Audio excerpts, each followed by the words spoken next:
Hi everyone, it's Heidi from flutterbyheidi.co.uk and I'm Heidi Smith. I'm an independent Stampin' Up! Demonstrator based here in the United Kingdom. So today I'm going to make this project here, and it's using the gorgeous Free as a Bird stamp set, which is this one here. I've used some die cuts from the stitched can't get my teeth out. These ones, the stitch shapes, which are, yes, stitched nested labels dies, which you can see here. As you can see, when I do die cutting, I cut out a few extra just because it makes life easier next time I come to do a project. And the paper I've used is the lovely Bird Ballad as well. So these are beautiful bird and floral inspired papers, as you can see here. Birds and feathers, and on the reverse some really generic useful designs as well. So loads of paper there, lots to choose from. I've gone for these floral images, and the reason for that is I wanted to coordinate it with the images on the stamp set as well, and I felt that was a really good way to do it. And so what's inside? No, that would help if I told you, wouldn't it, really? So inside here, when this is the lovely petal pink organza ribbon. If we open it up, you can see there are 3 Yankee Candle Votives, and I've actually created an insert in there as well. Hopefully you can just see that, so that they don't rattle around too much. I love receiving candles, and I know lots of my friends do as well. But the votives, you can get them in boxes, but usually they're not in boxes, and so they kind of don't look particularly exciting. So I think it's a lovely way to package those up, or any of the other votives that are of a similar sort of size and shape. But the nice thing about this is obviously it just makes more of that gift for you. So there we go, that's what we're going to do. So let's crack on with the project. Now the way I've done this, you can make it out of a single sheet of UK A4 or American A4. I know I've got quite a lot of followers in America who often want the imperial measurements, so this is sized for you as well. So it's just one sheet of A4 and some other bits and pieces of scraps, but the main box is a sheet. So if you didn't want to do the insert, it would only need a single sheet of A4. I'm going to use one of the other patterns in this, which is the Pool Party, you can see here. So I'm going to use this pattern as my wrap, although that being said, we could go, yeah, let's go for that one. I probably would have chosen some different colour blends if I'd thought about it in advance well enough, but okay, let's crack on. So you need a sheet of A4 cardstock, and you're going to, this is 8 1/4, so if you're working in US, leave it at 8 1/2, because it just gives you that little bit of extra width. And you're going to cut 2 pieces. The first one is 5 3/4 by the full width, like so, and the second one is 5 1/4. Okay. You're going to keep that scrap because you're going to use that little scrap a little bit later. So for the scoring, you want to score the short on the smaller piece at 2 4 inches.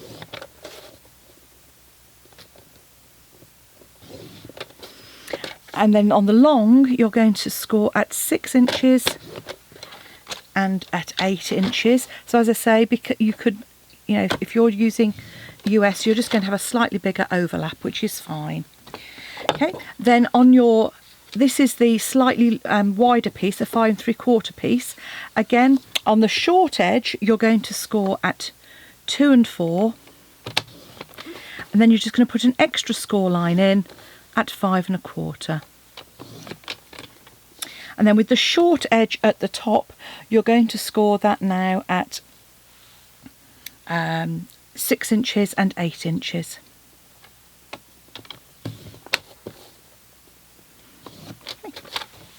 And while we've got the trimmer out, I'm going to cut some pieces of paper. So you're going to need some pieces, and these are all going to be 5 7/8. So if I trim this piece down to 5 7/8 first, then you want 2 pieces which are 1 7/8 of an inch.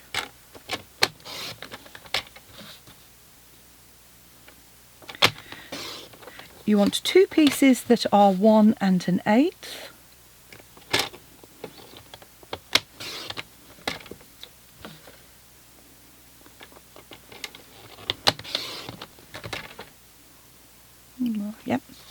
And then you want 2 pieces which are 5 7/8 by 1 7/8. No, you don't at all. You want gosh, I can't remember what size they were. There were 2 pieces. They were 1 7/8. Oh, that's right, 1 7/8 by 1 7/8. That's fine. I was getting worried for a moment there. So 1 7/8, and then 2 pieces that are 1 7/8 by 1 7/8. Okay, right. Mine goes to mush as soon as you come to do a video, but never mind. Okay, so those are all of our pieces of for layering. So we can pop our trimmer away, and then now we want to do is to create our basic box. So first thing is box making. Let's do some scoring.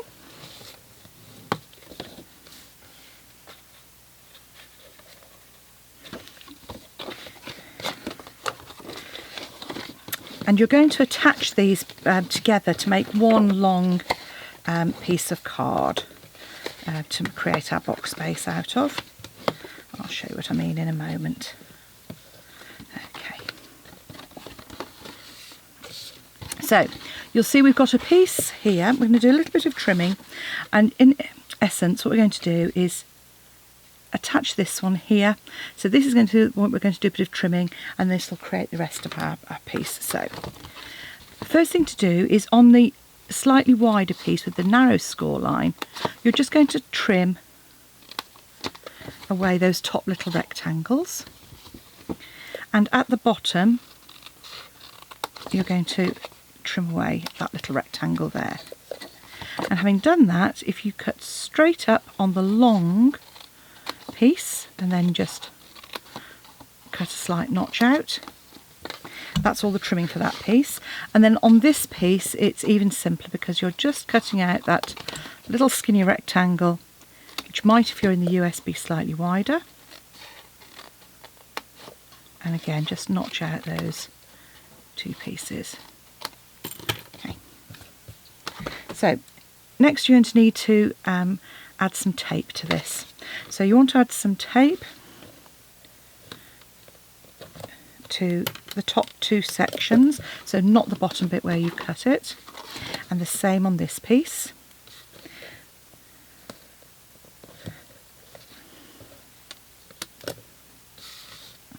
And then I'm going to put some tape on the bottom here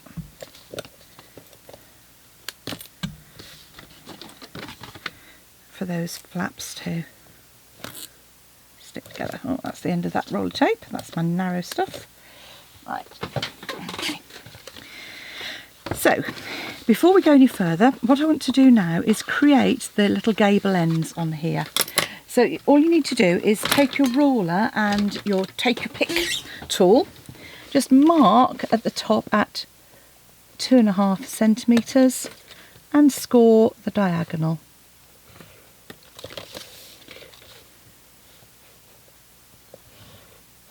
And you want to make that a really nice firm score, because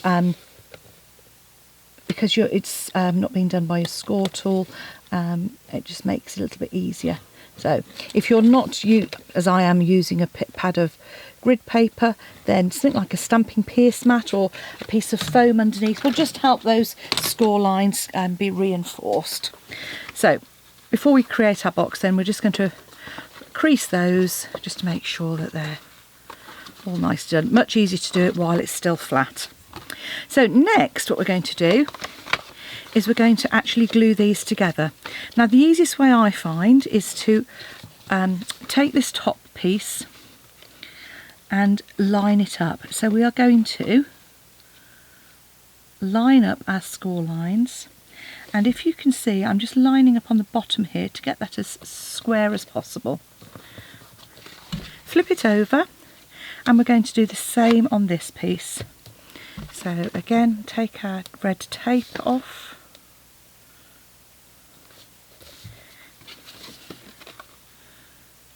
and just align those. Get them as square as you possibly can. Now we can add our DSP while it's nice and flat. So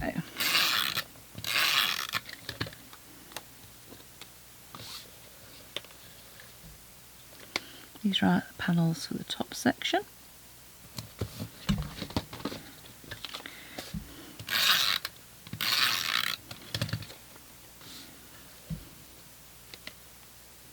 And by doing that 1/8 of an inch border, then you get just a narrow border happening there. Again on the other side. And because we're just doing paper onto a flat surface of card, I'm just using my snail there. And then all that's left is just these 2 side pieces. Save flipping it over, I could have done all one side first, couldn't I really? Oh well, never mind. Okay. Oh, what I haven't done is shown you how to make the insert. I'll do that in a moment. Okay. Okay. So, oh, what I should have done is use my corner rounder. So, corner rounder. Pop that in, just corner around those top corners. Okay, so let's get our box, take our tape off,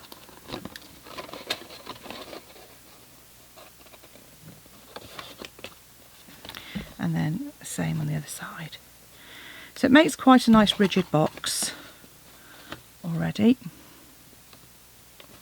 But to stop those from rattling around, so we now just fold those creases back on themselves, just like a standard little baker's box or milk carton. And you'll see that's starting to come together.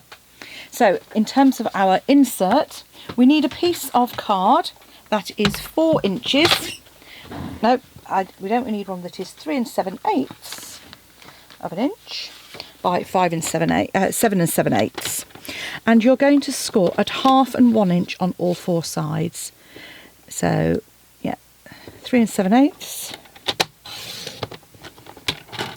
by 7 7/8. So we want 1/2 and 1 inch on all 4 sides.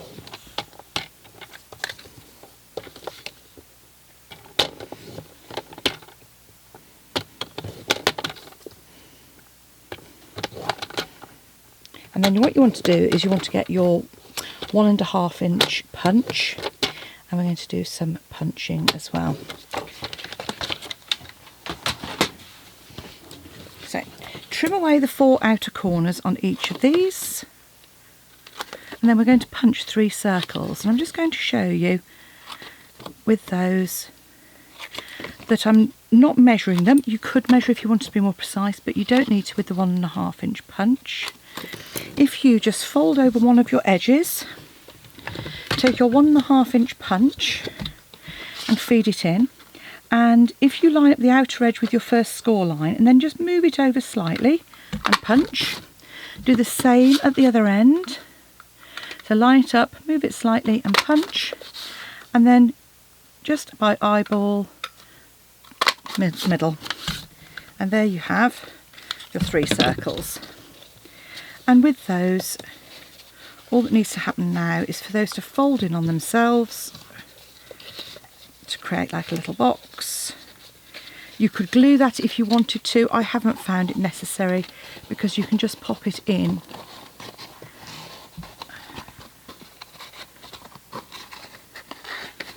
like so.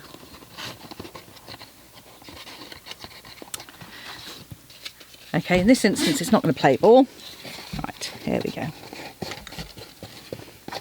And you'll see that's perfect then for 3 votives to sit in the top there. So that then folds up, and we can tie our ribbon around that. If your closure is a little bit very snug and you can't get it, just trim a sliver off the side of it. I'm just going to gather a length of ribbon. I'm possibly being a little bit on the generous side, and tie that in our bow on the top.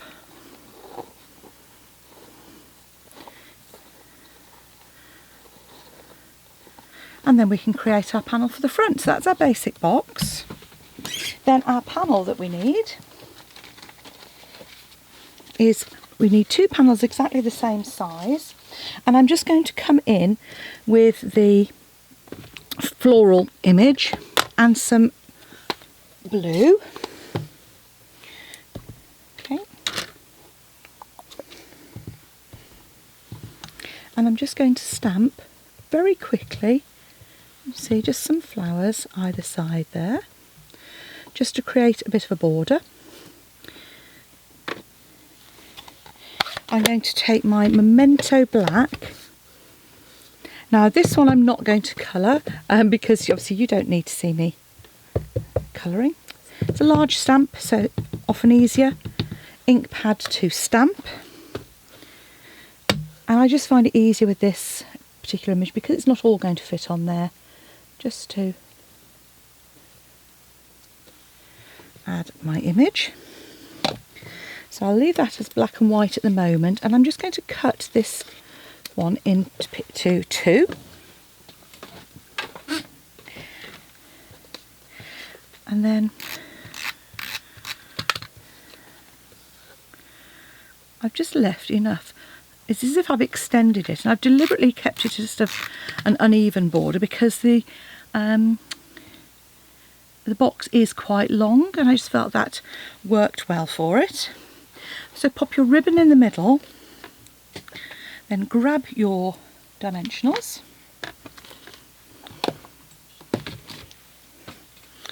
which seem to have done a disappearing trick, so I have to use my mini dimensionals. And you just remember to pop those dimensionals to the side of where your ribbon, so leaving yourself a bit of a channel. And that is then going to pop onto the front of your box. And then to create that top panel, what I've done is I have taken just some of the extra images and just trimmed those down. I've stamped them in Memento Black, and then I'm using blends to colour those. So I will actually, in this instance, colour those in some yellows. And the little scrap that we had left earlier, you see here, or a scrap if you're in the States.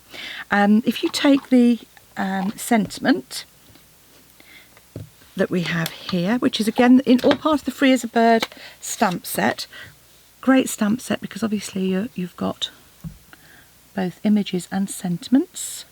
That one's a bit blurry. Okay, thanks for being you. And I'm just going to use my classic label punch and leave a gap at the right hand side, which is where we're going to pop our flower. So once that's coloured, I'm going to snip down in between the petals very slightly, which gives them a little bit more dimension. For once I didn't do my prep beforehand, it would probably been a good idea. Just use a glue dot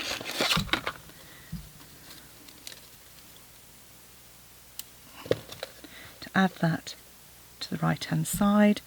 The leaves are just going to go, I just added those behind, and then again just a single glue dot on the back there and add that to the top of our box.